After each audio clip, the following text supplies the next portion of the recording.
Di kemah hari ni kemah 50, betul kan? Okey, kata Tuan Syekh, la tarhal min qaumin ila qaumin kahimarir rihab. Maksudnya jangan kamu berpindah dari satu keadaan kepada keadaan yang sama, seperti mana keldai yang mengusik kincir air. Maksudnya di negara Arab tu dia ada kincir air yang digunakan untuk mengalirkan air dalam sawah ataupun ladang tu. Jadi untuk pusing kincir air tu, tuan punya keldai akan pupuk kayu dekat kepala keldai tu, lepas tu dia pupuk daun kayu. Betul kan? Jadi keldai dia nak makan daun, dia berjalan lah. Jadi bila dia berjalan, dia pusing tempat sama. Dia pusing tempat sama. Jadi kata orang tasawuf, hidup dunia pun lebih kurang macam itulah. Kalau kita berpusing di tempat yang sama pada setiap hari, kalau kita boleh kata keldai itu gelagaknya bodoh, maka kita pun juga lebih kurang macam itulah. Maka mari kita lukis kita punya lingkaran itu. Sampai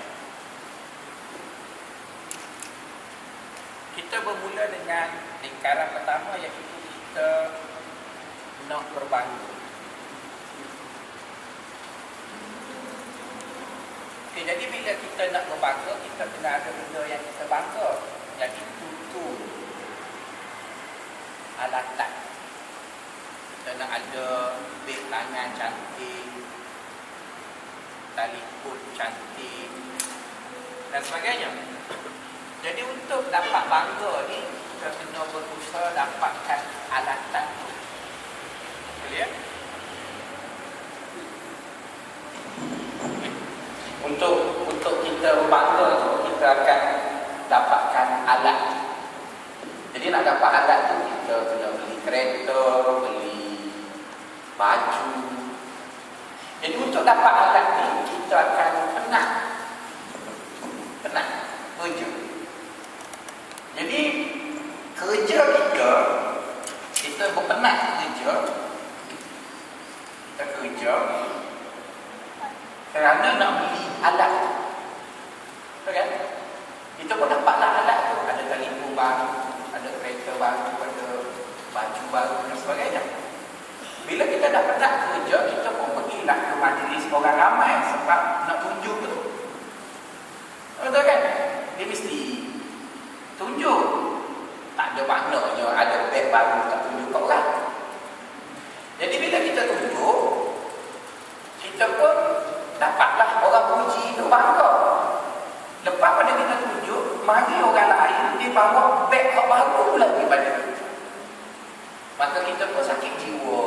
Sakit jiwa, kita pun pusing sekali lagi nak beli beg baru. Penat pula kerja pula, tunjuk pula, lepas tunjuk keluar yang baru lagi, pusing lagi. Jadi itu kata dia hidup di dunia macam itulah. Lepas kita beli E kelas, keluar pula C kelas.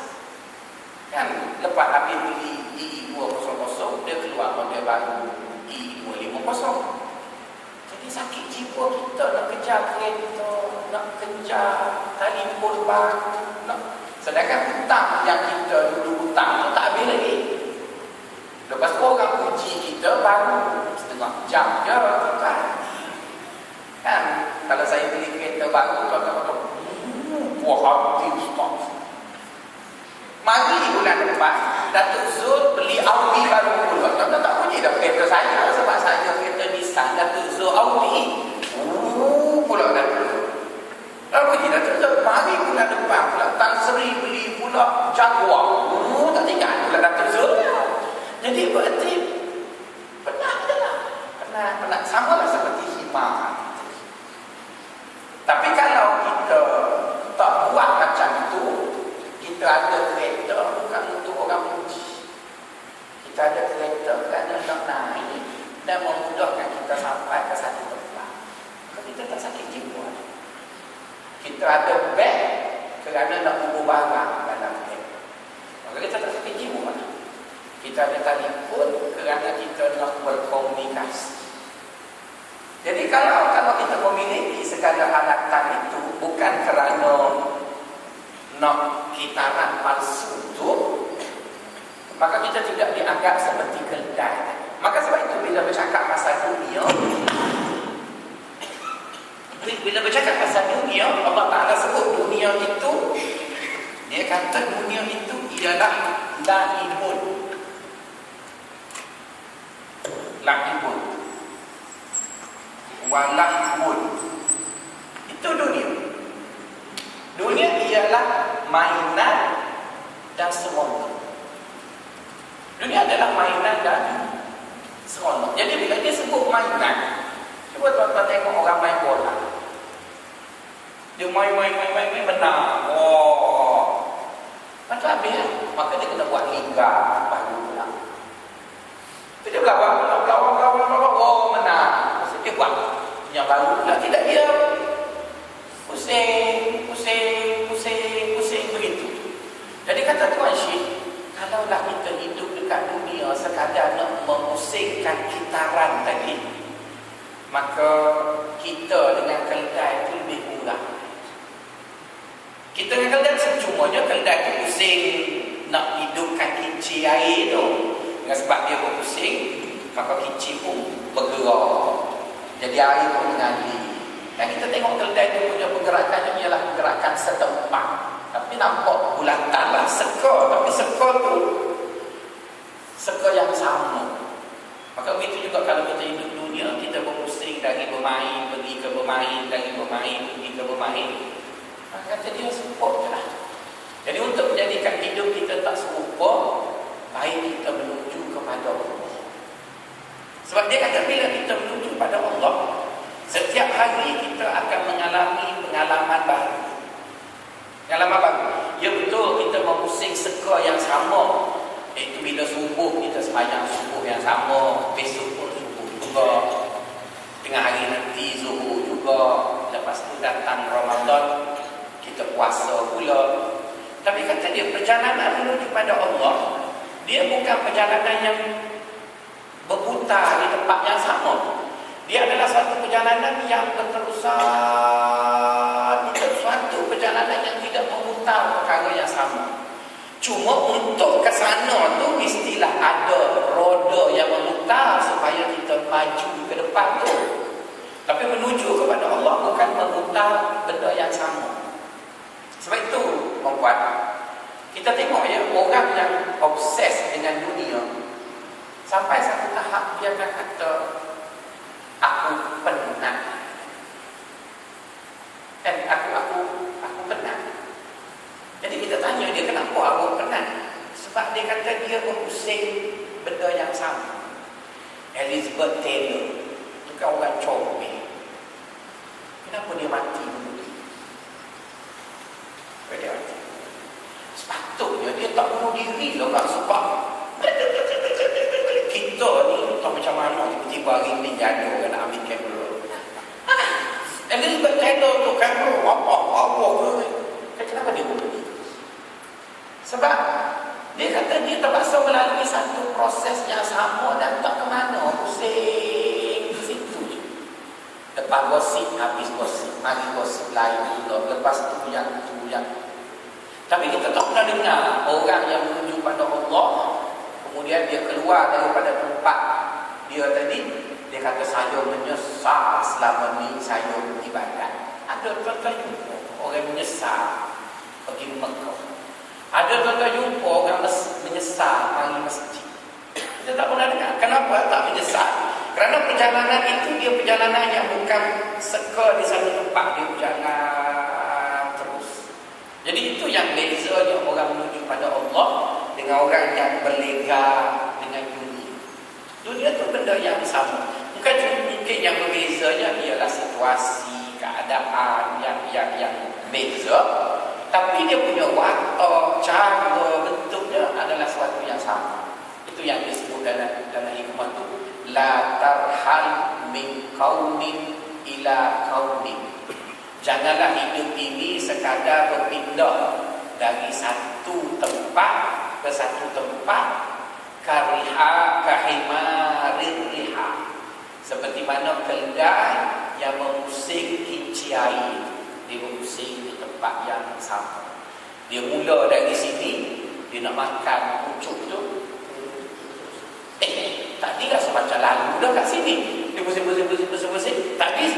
Jadi dia tak dapat pun dia tak dapat pun benda tu, tapi dia pusing. Jadi akhirnya orang manipulate dia. Jadi kita hidup di perempuan, jangan buat macam tu. Yang perlu kita buat, kita menuju kepada Allah. Jadi bila kita menuju kepada Allah, setiap hari yang kita lalui, walaupun dia adalah kitaran terbit tenggelam matahari, tetapi setiap hari itu ada je satu benda baru yang kita buat, benda baru dan sebagainya. Contohlah tuan, macam tuan-tuan beribadat.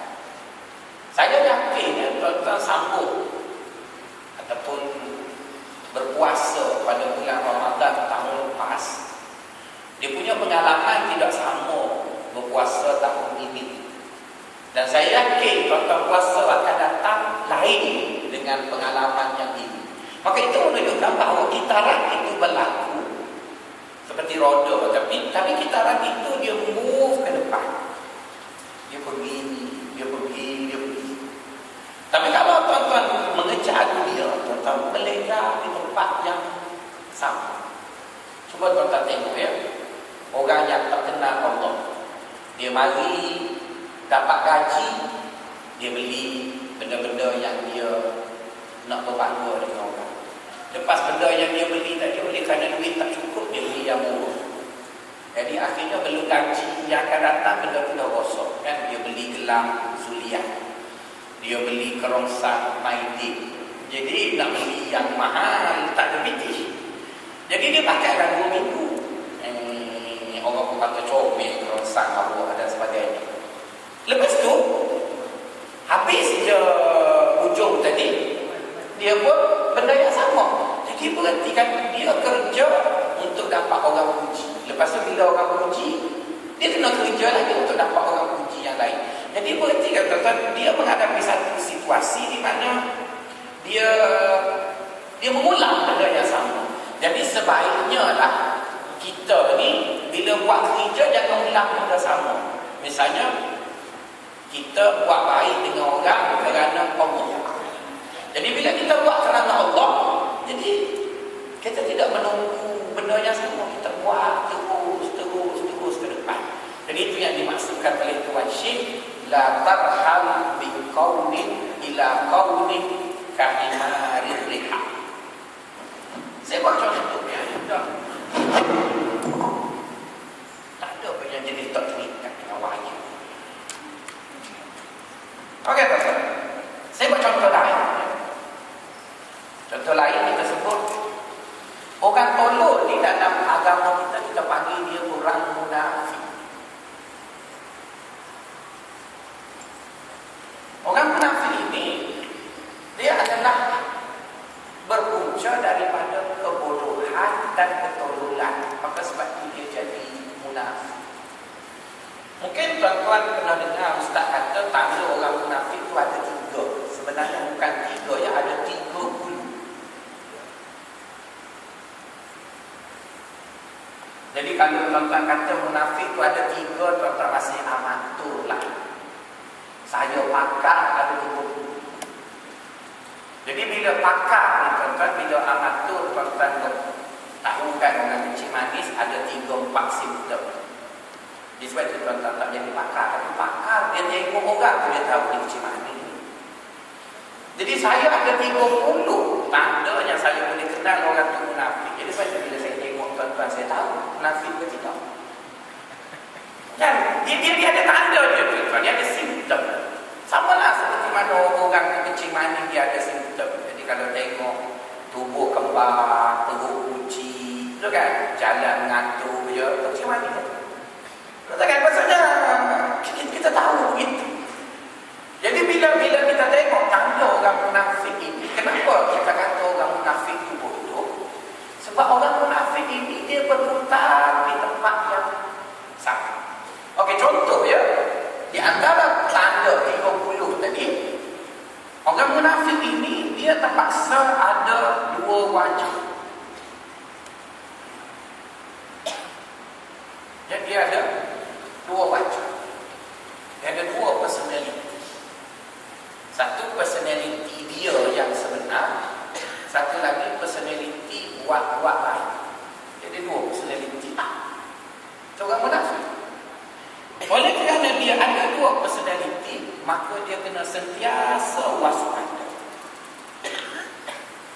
Kenapa dia kena waspada? Sebab takut orang tahu dia ada dua personality.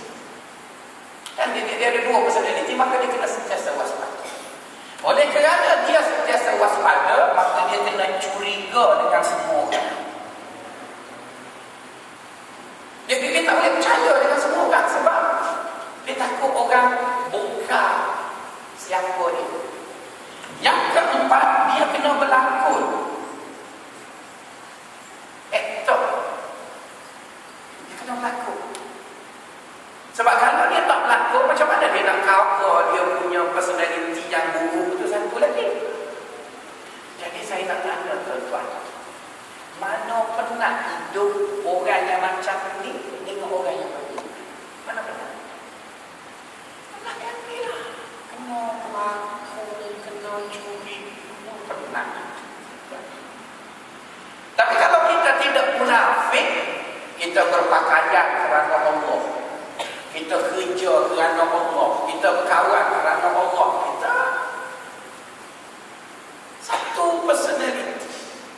Orang jumpa kita, orang tahu kat mana pun inilah dia. Macam tu dah.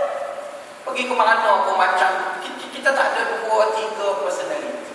Jadi bila kita jumpa orang, tak ada perlu kita ubah. Saya ingat masa saya mengorak dengan isteri saya dulu. Nah, orang perempuan masa kita ngorak-ngorak dia tu kan, dia kawal suara dia jadi macam penyanyi ustazah ni dia tak boleh ngorak direct sebab dosa dia ngorak belakang pintu. Isteri saya duduk belakang pintu, saya duduk kat luar. Jadi kita ni belajar jangan berlakon, sebab berlakon pernah. Jadi saya pergi kat dia, Assalamualaikum Ustazah. Saya perasan isteri saya kalau dia nak cakap saya dia Waalaikumsalam. Dia beri suara yang lain, bukan suara dia. Jadi kita yang cerdik ni, kita tahu apa dia bunyi. Dia bunyi. Maksudnya dia nak set up suara baru.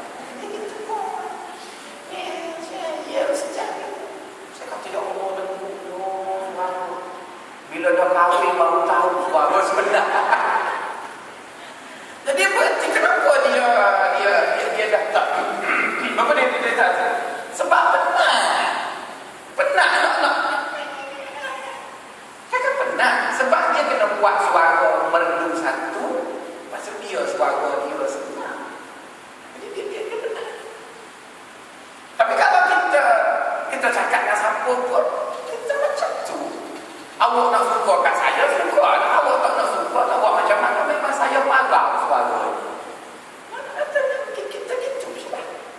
Jadi sebab itu kita lihat orang mukmin itu lebih bahagia daripada orang munafik. Antara sebabnya orang munafik itu ada 30, 4 saja sebut pun pernah dah dia. Jumpa orang kena curiga, setiap gerak-geri kena waspada. Lepas tu ada 2 watak yang perlu ditiung selain sejak baik, sejak tak baik, sejak baik, sejak tak baik. Jadi yang ketiga kena, yang keempat kena berlakon. Yang kelima, dia kena jadi orang yang tak boleh percaya dekat semua orang. Jadi tuan-tuan, hidup ni kalau tak ada orang yang kita percaya, sakit jiwa tuan. Nak percaya kat isteri pun tak boleh, nak percaya kat itu tak boleh. Jadi oleh kerana itu tuan-tuan, orang munafik itu sepanjang hidup dia seperti kedai tadi lah. Dia mengulang benda sama. Kalau dia sembahyang pun, sembahyang itu lakonan. Kan benar? Kalau dia makan sikit pun, makan sikit itu lakonan. Nak suruh nampak, macam sunnah Rasulullah nak makan sikit. Kan dia sakit jiwa, balik kena makan pula. Jadi tapi kalau kita ni orang pemik, kita makan banyak pun lah. Lepas sultan kita makan banyak, depan jadi kita jadi orang macam ni, dia rasa dia hebat, tapi sebenarnya dia bodoh. Maka sebab itu Allah Ta'ala sebut yukhadi'un Allah.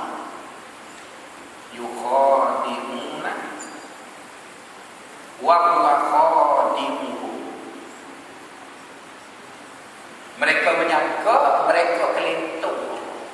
Maksudnya mereka boleh putar Allah. Sedangkan Allah lah yang memutarkan mereka, iaitu dengan jadikan mereka menyangka mereka pandai, tapi mereka duduk pusing dalam seka yang sama dalam kebodohan itu. Pusing dalam kebodohan itulah. Maka sebab itu bila kita ajar kita jadi seorang yang beriman, kita diajar jangan ada dua personality. Ada satu je personality. Maksudnya kalau kita suka senyum dengan orang, kita senyum dengan semua orang lah. Dengan diri kita senyum dengan orang kaya, kita senyum dengan orang miskin, kita senyum. Jadi tak rosak dia punya team. Pusing. Kalau kita suka berborak dengan orang, kita berborak dengan semua orang. Kalau orang kata kita tak boleh buat, kita berani nak kata no. I'm sorry, saya tak boleh buat. Jadi kita kata saya tak boleh buat itu dengan orang miskin, kita kata dengan orang kaya, kita kata dengan isteri pun kita kata. Jadi tuan-tuan, mungkin pada saat 1-2 detik apabila orang meminta dengan kita, kita kata tak boleh, orang akan terkilat. Tapi orang tahu personality dia tu, kalau dia tak boleh buat, dia kata tak boleh buat. Okey lah. Tapi ada orang boleh, akhirnya dia tak buat semua. Jadi penat. Jadi sebab itu bila kita ajar orang beriman, kita minta sangat, bila tanda kita beriman itu jangan tiru seperti keledai yang berlega dalam kitaran yang sama, yang tidak membawanya ke mana-mana. Jadi ayat itu ataupun nas teks itu merujuk kepada perangai orang munafik tadi. Orang munafik tadi dia ada 30 watak, dan kalau tuan-tuan nak tahu ketiga 30 watak itu ada dekat Facebook. Saya post petang semalam, pagi semalam dekat Facebook saya tu, saya tulis semua 30. Oleh kerana dia banyak sangat, 3 kali post. Post yang pertama 10 pertama, 10 kedua dan 10 ketiga. Ada 30, semuanya disebut dalam Quran. Dalam Quran sebut 25, hadis Nabi sebut 5. Jadi campur semua tu jadi 30. Jadi kelepas pada ni sebagai tanda tuan-tuan mengaji tasawuf dengan Ustaz Faisal, kalau orang tanya berapa tanda munafik, apa kata 3.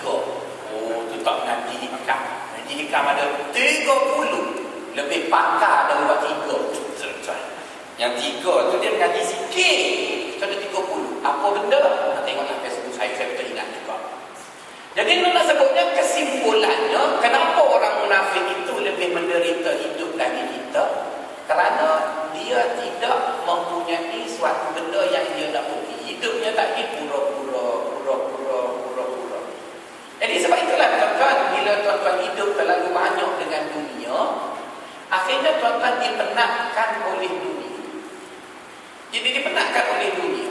Tuan-tuan tengoklah yang orang-orang kaya, apabila mereka mengejar dunia, akhir sekali dia kata penat lah Ustaz, kejar-kejar tak dapat juga. Kejar-kejar tak dapat juga. Bukan kita tuan-tuan. Daripada orang biasa kejar dapat jadi tuan haji, dia kejar lagi dapat datuk, dia kejar lagi datuk seri, dia kejar lagi dapat tan seri, dia kejar lagi dapat tu, kejar lagi tun seri. Kan? Dapat tun seri, dia kejar. Akhir sekali dia tak ada gelar, jadi tak dapat buat sebab sultan tak bagi jawatan. Jangan baca. Tapi bagi orang yang tidak kejar benda tu datang. Datang. Allah nak bagi. Nah, tapi saya tidak kejar benda tu. Jadi dalam perjalanan itu kita tidak berlaku suatu benda yang membebankan kita. Kita berjalan, orang bagi, ambil. Orang bagi, ambil. Tapi kita punya perjalanan itu masih panjang. Jadi itu yang disebut oleh Tuan Syekh, la tarhal min qaumin ila qaumin kahima riha. Okey, itu hikmah yang pertama. Yang kedua pula.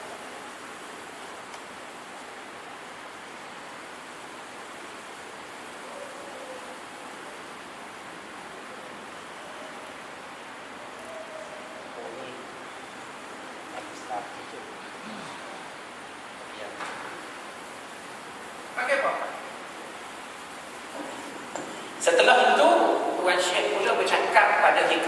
seterusnya dia bercakap pasal memilih kawan.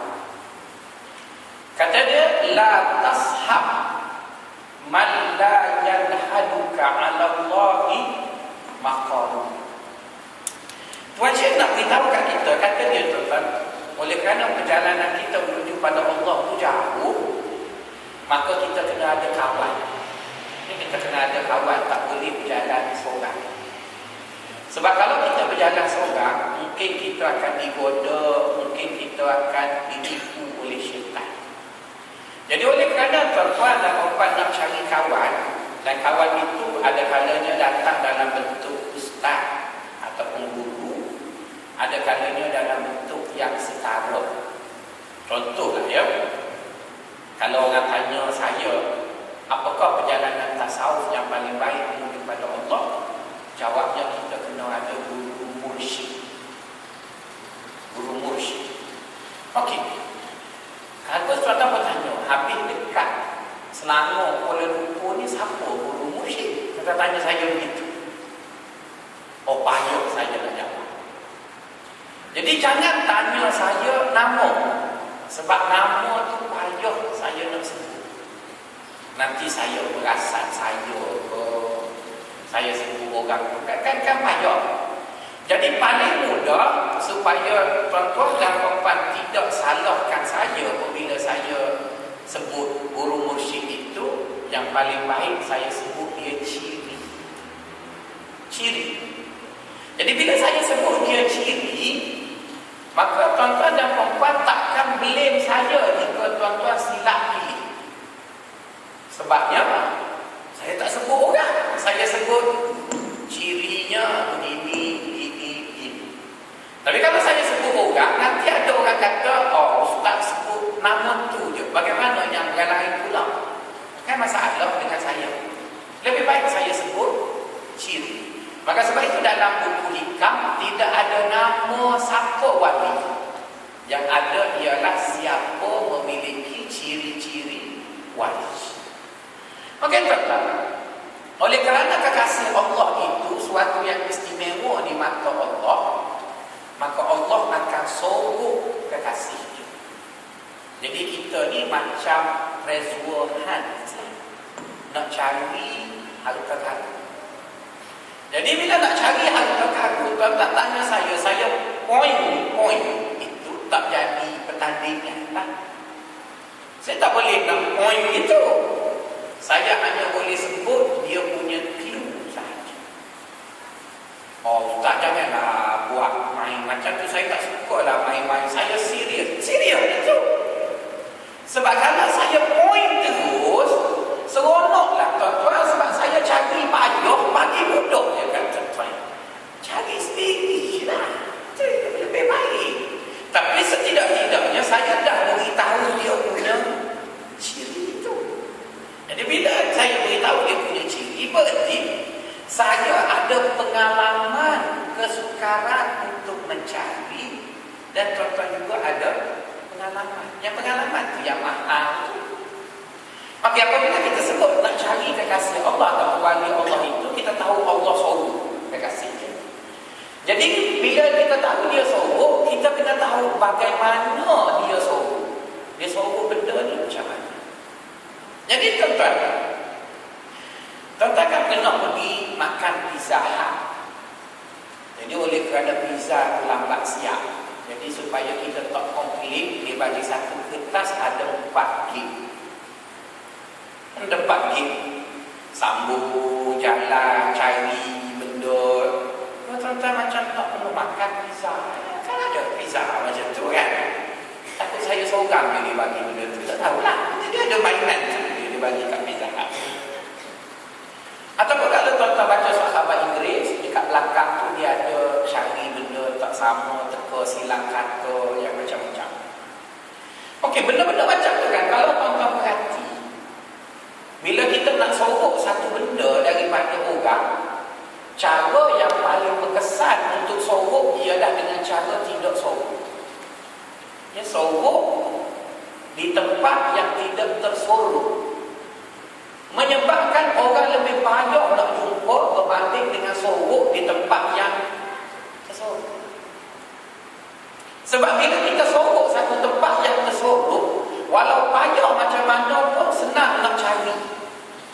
Misalnya wali-wali Allah ni berhimpun di atas gunung Himalaya. Memang payah tak sampai ke sana. Tapi kita pakat-pakat duit beli helikopter Cherokee, kita suruh Kapten Ismail bawa. Sampai lah. Maksudnya payah pun boleh pergi sebab dia ada lokasi. Jadi cara yang dia nak sorok supaya kita payah nak jumpa, iaitu dia sorok di tempat yang tidak tersorok. Dia sorok, tapi tempat tak sorok. Saya balik Kelantan, tak boleh bawa kredit card sebab Kelantan orang pakai tunai.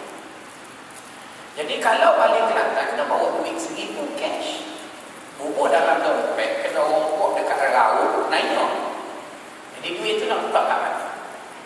Saya bubur dalam botol bedok anak saya. Kan ada kat bedok tu, yang dah habis kita sumbat-sumbat dalam tu, kita pun tutup balik, letak sekali dengan bedok-bedok anak. Jadi kalau orang rompok kita, dia kata mana ada duit kat bahagian bedok-bedok tu. Dia lempar-lempar saya, buka wallet saya ada RM50. Dia ambil kat RM50, RM1,000 tu ada akhir. Kan sebabnya kita sorok, tapi sorok di tempat yang tidak tersorok. Janganlah kata rompok lepas pada ni senang ada dekat bedok aja. Saya pandanglah saya sorok kat lain pula. Maksudnya yang kita belajarnya menyorok satu benda yang lebih payah nak jumpa ialah sorok di tempat tidak tersorok. Jadi Allah Ta'ala sama dia nak sorok kekasih dia, iaitu dia letak kekasih dia dekat orang ramai. Dan orang kekasih Allah tadi, dia tidak buat satu watak yang berbeza dengan orang lain. Dia serupa je. Itu yang payah nak cari itu. Rasulullah SAW bersabda, kata Nabi, wali Allah itu kalau dia datang dalam majlis kita, kita tak perasan. Kalau dia pergi pun kita tak perasan. Dia biasa. Kata-kata tuan tak pernah ingat dialog Nabi Muhammad dengan orang Taif. Nabi Muhammad sampai ke Taif, Nabi cakap dekat orang Taif, aku ni Nabi. Kata orang Taif, engkau Nabi, tak ada hebat apa. Tak ada tanjung, tak ada tengkul, tak ada. Engkau Nabi. Kalau engkau Nabi, baik aku Nabi. Betul kan? Sebab dia datang biasa. Sebab itu wujud Nabi itu wafat dulu. Saya sekali Nabi datang sekarang, kita pun tak percaya dia. Sebab dia biasa saja. Biasa. Jadi oleh kerana suka nak cari wali tadi, maka orang tasawuf cuba menganalisis. Kan wali-wali yang ada dulu tu ramai, dia analisis, maka bila dia analisis ada 18 ciri. Jadi tuan-tuan perhatilah, saya sendiri pun cari juga. Jadi kalau saya jumpa dululah. Tuan-tuan carilah sendiri. Jangan kata aku nak follow Ustaz Faisal, tak mahu, saya cari sendiri. Kan masuk surga ni kena usaha sendiri. Tapi setidak-tidaknya okeylah saya dah beritahu apa ciri. Ustaz lain tu lagi tak bagi tahu langsung, cari seorang dia.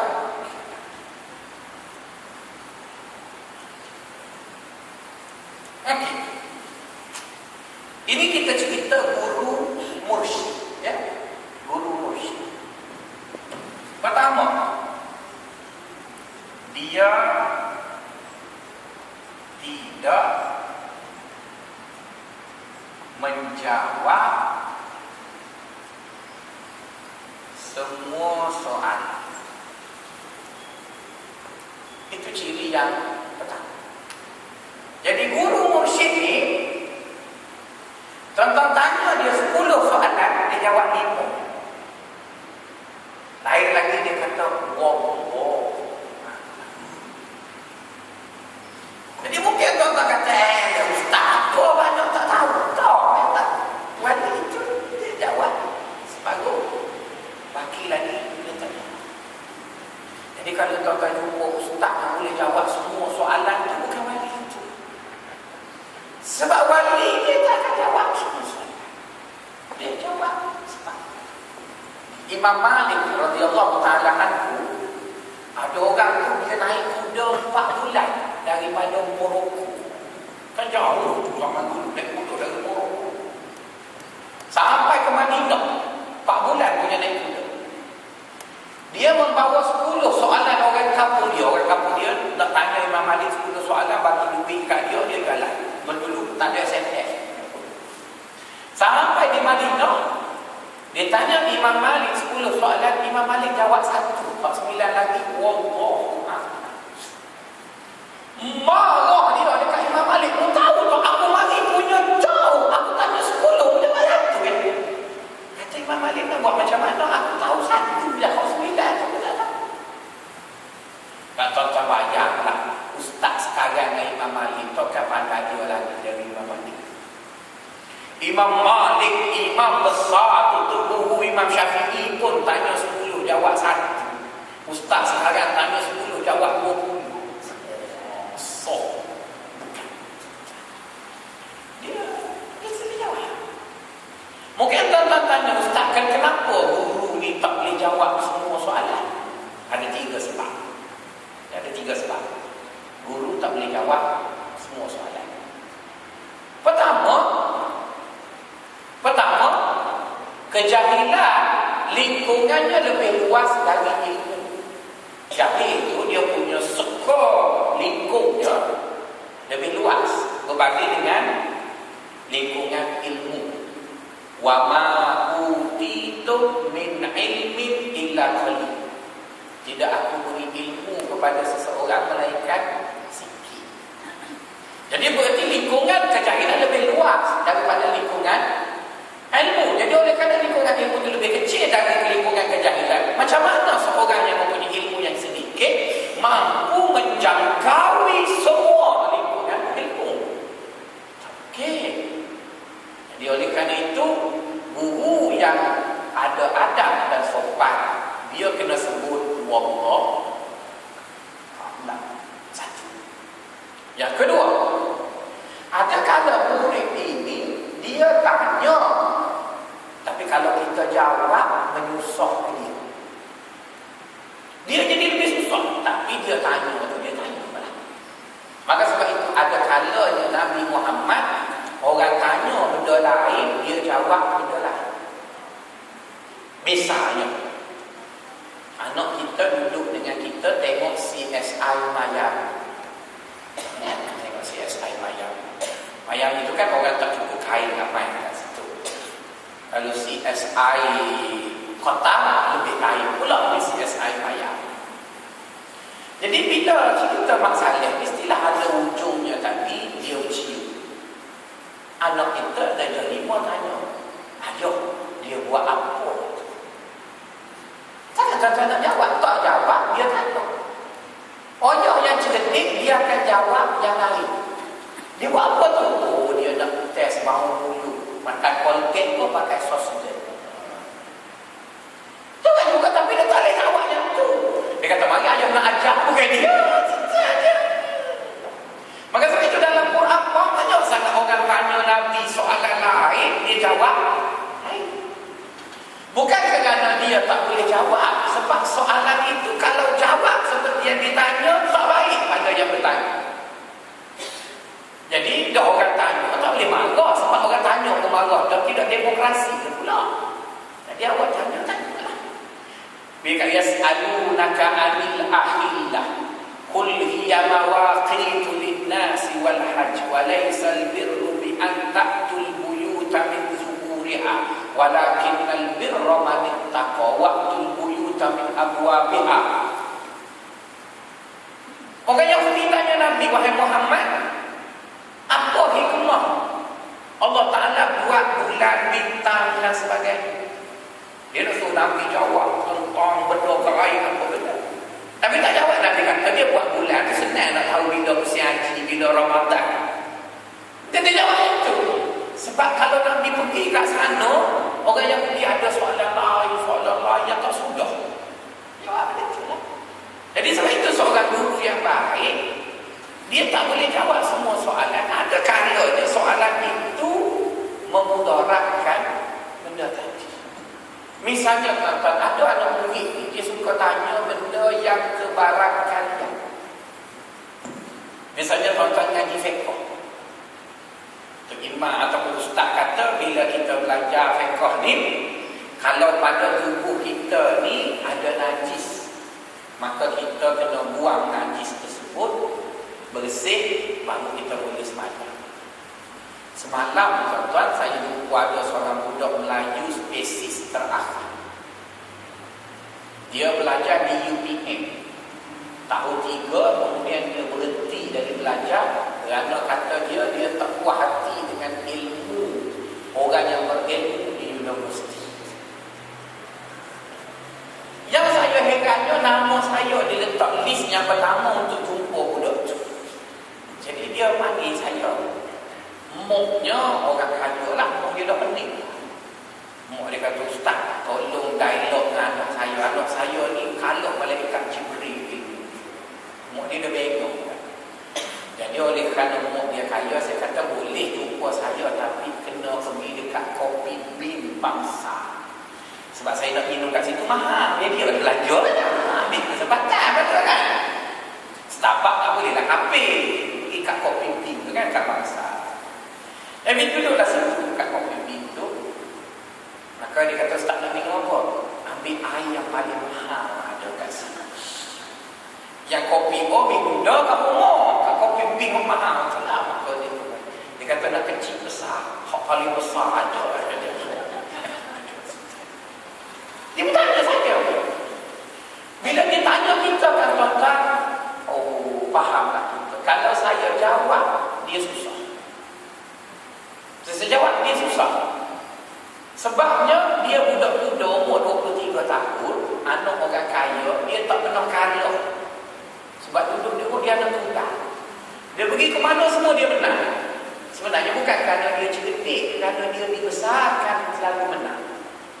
Jadi bila dia duduk di universiti, dia tanya itu, profesor dia jawab lain, dia kalah. Jadi sebenarnya dia ada masalah psikologi, bukan masalah dia cerdik.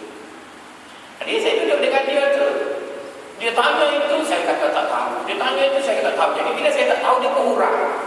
Akhir sekali bila sudah sesi itu sejam 15 minit, dia kata saya tak pernah jumpa ustaz yang alim lebih dari ustaz. Saya tak jawab apa. Ya, kamu betul sebab kita tahu dia masalah psikologi. Dia nak menang. Tu, saya setuju. Betul. Akhir sekali dia kata, ustaz boleh tak sesi lagi? Jadi saya kata sesi lagi kena tempat yang agak eksklusif lagi lah. Bila lagi nak rasanya kan? Dia kata, betul kan? Jadi nak sebut ada tuan-tuan, memberi jawapan kepada orang tu ialah dengan tak jawab. Jawapannya dia tak jawab. Sebab dia bukan tanya kerana nak tahu. Dia tanya kerana dia nak puas hati, kerana dia tahu. Dia tak jawab. Kita ngaku je. Jadi berarti tak jawab kan? Tapi kalau saya jawab, dia bangkang. Saya jawab, dia bangkang. Akhirnya sesi lepas 15 minit, dia balik. Jadi rugilah. Kopi sekali tu je lah. Jadi dia kata rugi pula. Jadi sebab itu tuan-tuan, kata orang tasawuf, guru mursyid itu dia tak akan jawab semua soalan. Maksudnya dia akan jawab soalan yang ditanya oleh muridnya tadi, apabila jawapan itu memberi manfaat kepada muridnya tadi. Jadi kalau murid itu tanya, beri jawapan, murid dia akan dapat faedah, dia jawab. Tapi kalau tak dapat faedah, dia biarlah, orang kata dia bodoh, tak apa. Yang penting budak tadi tidak kosong. Itu sebab yang pertama. Boleh ya? Itu yang pertama, dia ada 18 ya. Itu barusan. Okey, yang kedua, apa dia?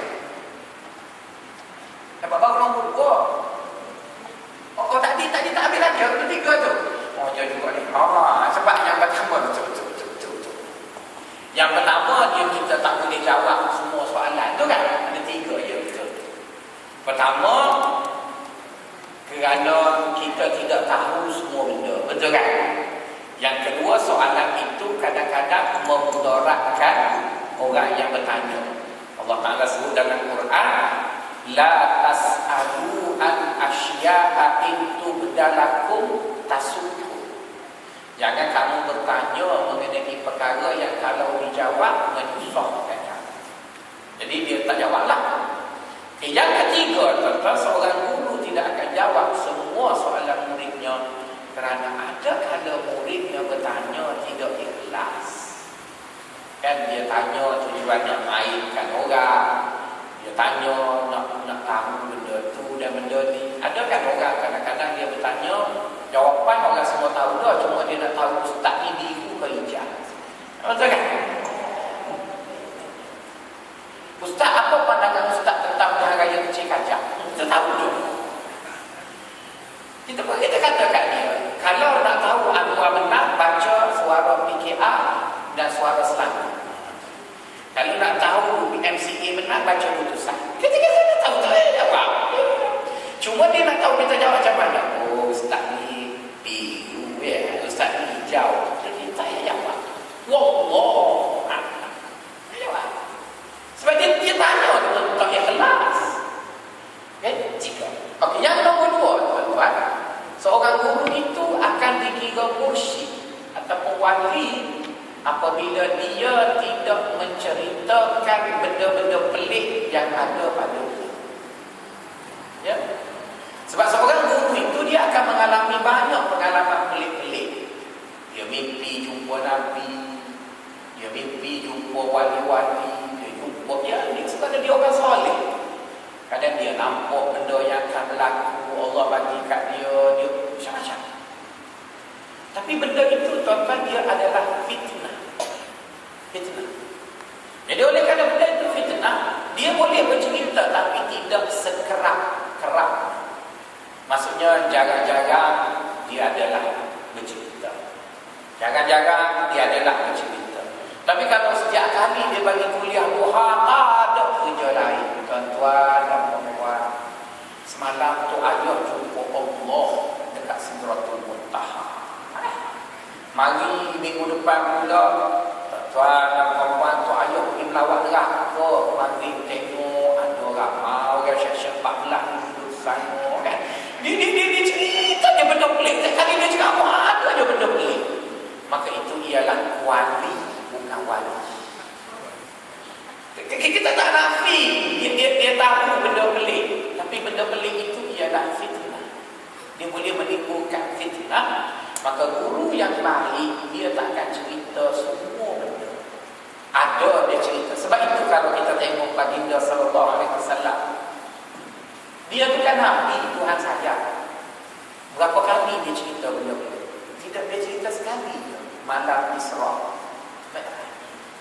Kan dia hidup jadi nabi itu lama, 23 tahun. Cerita yang dia bercerita benda pelik sekali je, iaitu pada Isra Mi'raj. Maksudnya nisbah hidup dia lama tu dan kedudukannya sebagai nabi pun dia sendiri hanya cerita sekali. Katakan tuan-tuan rasa nabi jumpa Allah sekali itu je, mesti banyak lagi. Nabi jumpa malaikat Jibril takkan sekali, banyakkan Quran turun tiap-tiap kali. Tapi ada Nabi bercerita tiap-tiap hari. Itu pun bila dia cerita pasal Isra Mi'raj pun dah ada beberapa orang Islam yang murtad. Apatah lagi kalau dia cerita pelik-peliknya macam tadi.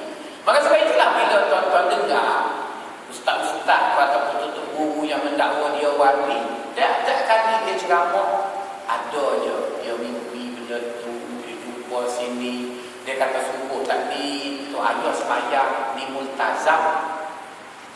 Dia sembahyang di Multazam. Lepas tu sebelum balik ni sembahyang duha dekat Hijir Ismail. Sok jadi. Mana boleh sembahyang dalam Hijir Ismail tu? Sembahyang luar kan? Tapi ni kerana kita dikagum dengan dia, salah pun salah lah. Sebab dia kelentong kan? Kelentong kan? Dan tuan-tuan, kelentong ni boleh belajar. Dia ada School of Harvard. Dia ada bagi tu. Dalam tu banyak cerita kelentong. Jadi itu yang kedua ya. Tidak sentiasa bercerita perkara pelik. Yang nak disebut di sini ialah sentiasa, ya. Bukanlah bermaksud bila ustaz tu sebut benda pelik maka terus dia tentu ada. Cuba tengok Datuk Harudin. Dia tu kan Tuk Bomo besar, ada Darul Syifa. Yang herannya, yang kita jumpa bomo-bomo yang sesat tadi, dia punya hebat kalau Harudin, sedangkan Harudin itu Tuk Guru dia. Macam mana? Jadi sebab tu Harudin pun penting bila bagi siji Darul Syifa. Lebih lagi kalau tuan-tuan pergi belah Bani, belah Sungai Buloh, dia punya style perubatan tu Harudin pun penting. Tapi dia pun buka perubatan tu. Jadi nak sebutnya pada saya, Harudin tu dia yang kita anggap dia hebat dekat Malaysia ni pun bila dia bercakap di jumpa Nabi. Tidak sekali. Kali ya. Ada tuan-tuan dengar setiap kali ni ceramah maghrib, semalam jumpa Nabi, 2 hari lepas jumpa pulak, tapi ada dia cerita. Itu sekali je. Dia pernah memimpi bertemu Rasulullah sallallahu alaihi wasallam, bla-bla. Jadi kita percaya sebab benda tu bukan mudah nak jumpa. Jadi kalau dia boleh jumpa sekali itu kira hebat, sebab kalau tidak pun, kalau dia mati pun dia jumpa dah. Hak nanyanya kita tak jumpa lagi. Jadi sebab itu bila saya sebut, saya kata sentiasa. Bukan bermaksud bercerita benda pelik itu terus tak betul. Kak macam tuan-tuan dengar apa yang selalu dibuat oleh Allah Yarham Ustaz Ash'ari Muhammad. Masa dia belum ngaku jadi Imam Mahdi itu dia okey je.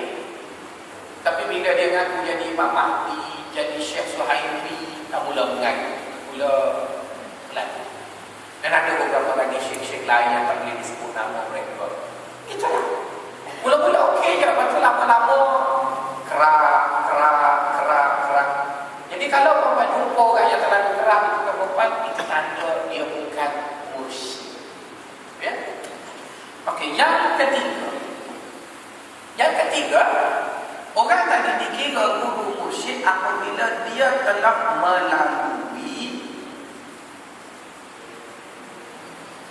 semua proses perjalanan kepada Allah dan pulang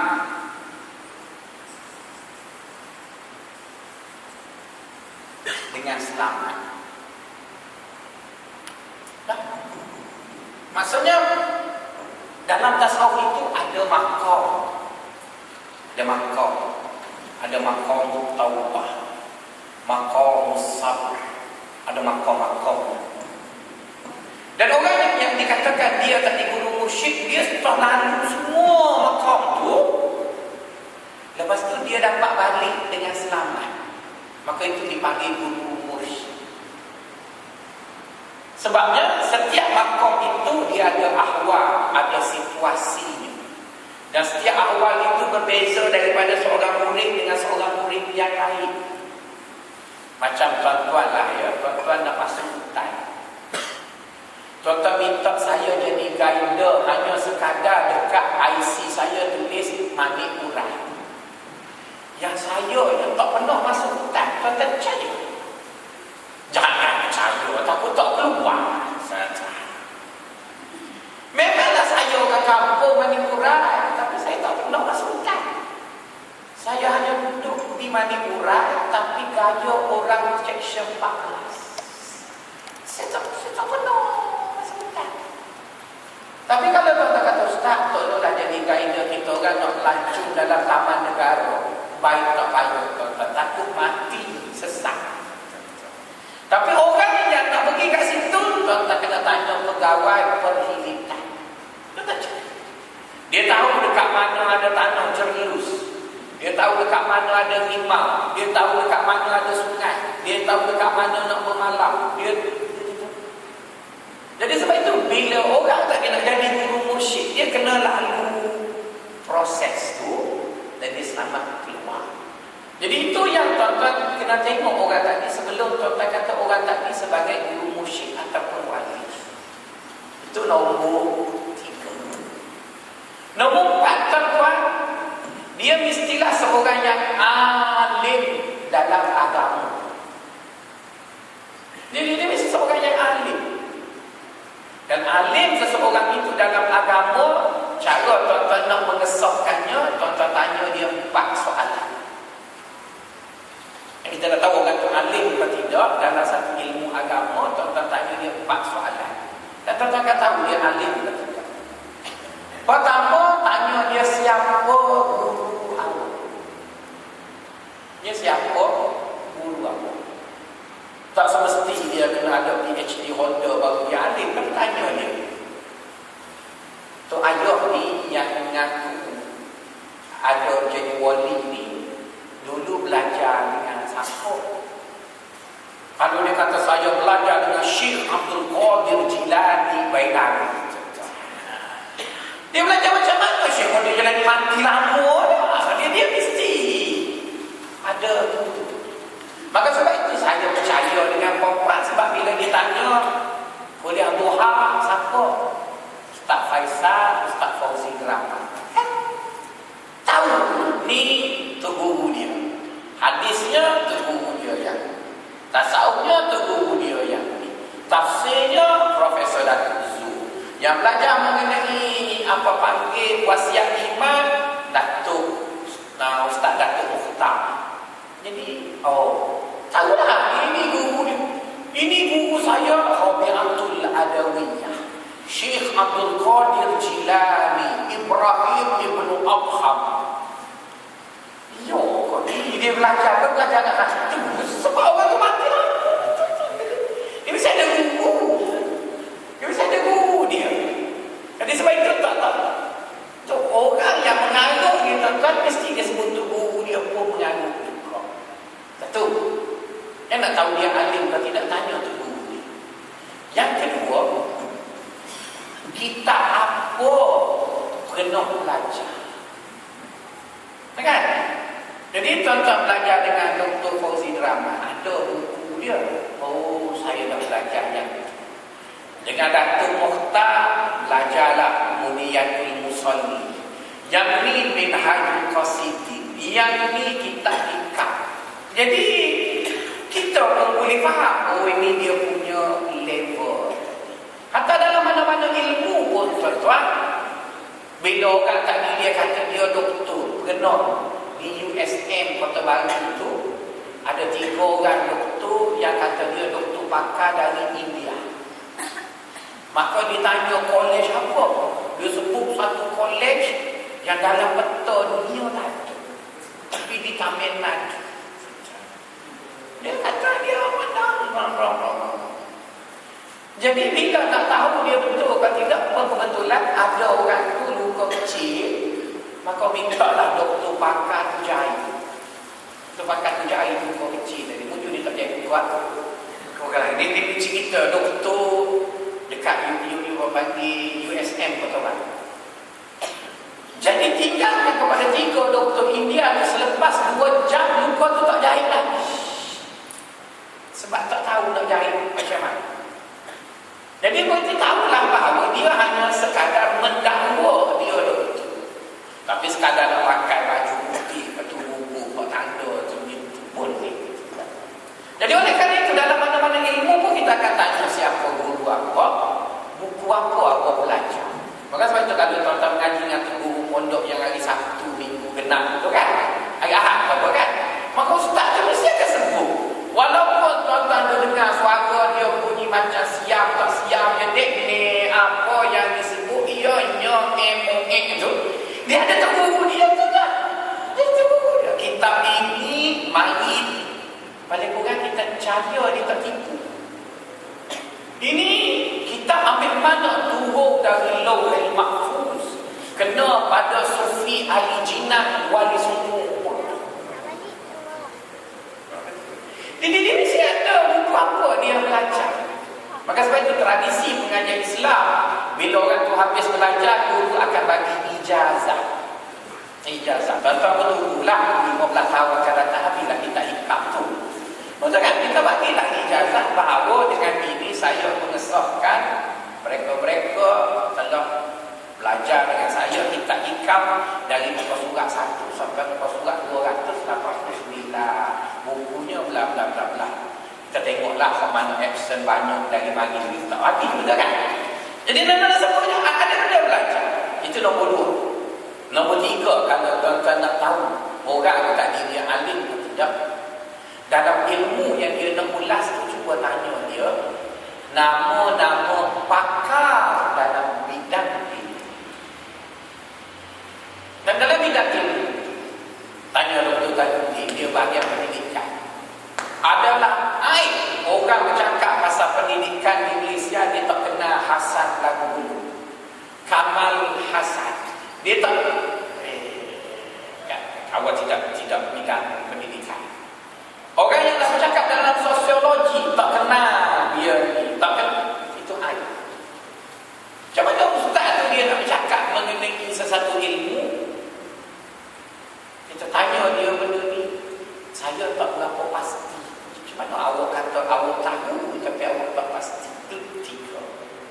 Yang keempat, tuan-tuan, setiap ilmu dia ada konflik, dia ada polemik. Maka ustaz tu dia mesti mengetahui polemik dalam satu-satu ilmu. Jadi bila tuan-tuan tanya 4 soalan itu pada dia, tuan-tuan boleh tahu betul tak dia alim atau dia tidak. Orang alim dia akan tahu benda itu dalam bidang itu, bidang ini. Itu nombor 4. Nombor 5, tuan-tuan, seseorang itu kita akan anggap dia seorang guru yang mursyid, iaitu apabila kita duduk dengan dia, kita akan rasa makin dekat dengan Allah. Ya. Nombor 4 itu berilmu. Nombor 5,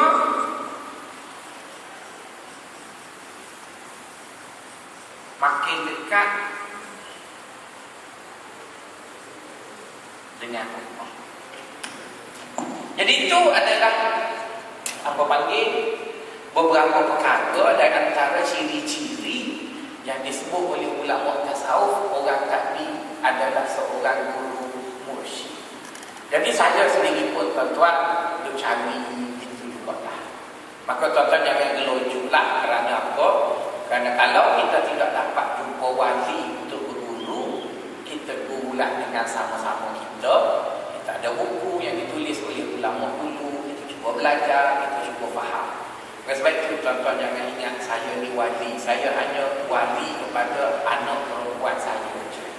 Yang tu betul, untuk nak nikah tu saya wali. Tapi wali Allah tu rasanya jauh lagi lah, lebih kurang tuan-tuan. Jadi oleh kerana wali kita belum jumpa lagi, maka saya mengajar lagi. Jadi bila wali datang, kita bagilah mikrofon dekat wali. Jadi sebelum kita jumpa dia, kita gantikan saya dulu. Jadi manalah tahu sampai satu masa kita mati sampai tak jumpa, kita kira jumpa dengan Allah lah. Ya Allah, kami tunggu lama sangat tak sapa-sapa. Jadi kita mengaji sama kita. Jadi itulah lebih kurang pelajaran kita hari ini. 2 perkara. Pertama, kata Tuan Syekh, la tarhal min qaumin ila qaumin karimarir liha. Jangan kamu berpindah dari satu tempat ke satu tempat seperti mana himar yang mengusik kincir air tadi. Itu jangan jadi macam orang munafik yang merasakan dia cerdik tapi sebenarnya dia bodoh. Kerana ada 30 ciri tadi. Di antaranya mereka ada 2 personality. Mereka selalu curiga, mereka selalu berwaspada, dan mereka terpaksa berlakon dalam banyak keadaan. Biarlah kita hidup dalam muka bumi ini, kita jadi kita. Orang nak suka lah. Orang tak nak suka pun, kita dah ujung ikut dia lah. Awak-awak, saya. Assalamualaikum warahmatullahi wabarakatuh.